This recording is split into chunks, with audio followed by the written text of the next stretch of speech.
Dear Prime Minister Kishida, ladies and gentlemen, the past 2 years have not been good for equality and women's rights. In Europe, for the first time in a decade, gender inequality has grown because of the pandemic. More women than men lost their job or quit their job to take care of their loved ones. In addition, many women had to give up on their education.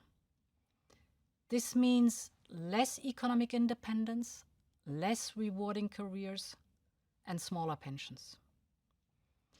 Of course, the pandemic has not undone all the hard-won gains we have made together in recent years, but it has shown how fragile they are.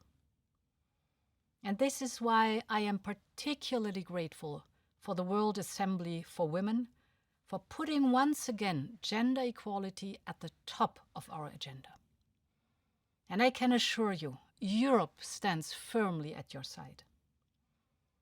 Let me briefly illustrate this with 3 of our most recent initiatives. First, we are breaking the glass ceiling that prevents women from reaching the top of large listed European companies. With our directive Women on Boards, we will ensure that 40% of non-executive directors and 1/3 of all directors are women. There are plenty of women qualified for top jobs. And with our new European law, we will make sure that they have a real chance to get them. Second, equal and better rights for mothers and fathers. Since this summer, we have minimum standards for paternity and parental leave applying in all 27 EU countries. And we have made flexible working arrangements easier. This is crucial to bring and keep more women in the jobs market. And it is something that more and more fathers also rightly so demand.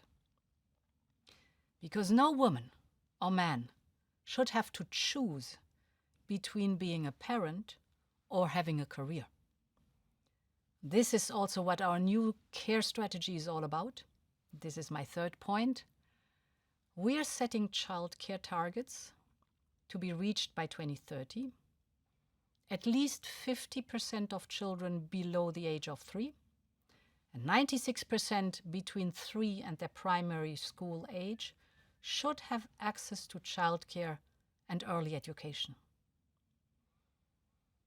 Achieving gender equality is not only a domestic priority, but also a global one. Europe is also leading by example on the international stage. I'm sure you all have seen the Spotlight initiative.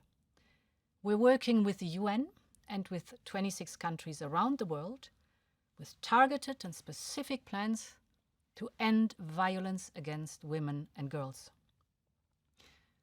Or take our commitment at the level of the G7. Together with our partners, we will assess the impact of our policy proposal on gender equality. And we will closely monitor the progress we achieve within the G7.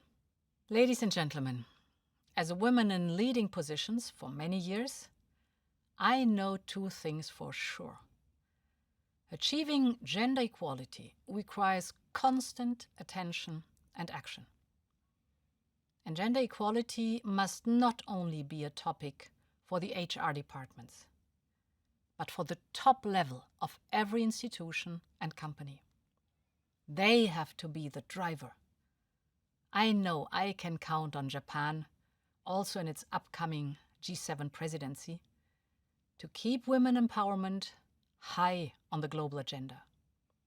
Together, we can lay the ground for a more equal world. Thank you very much.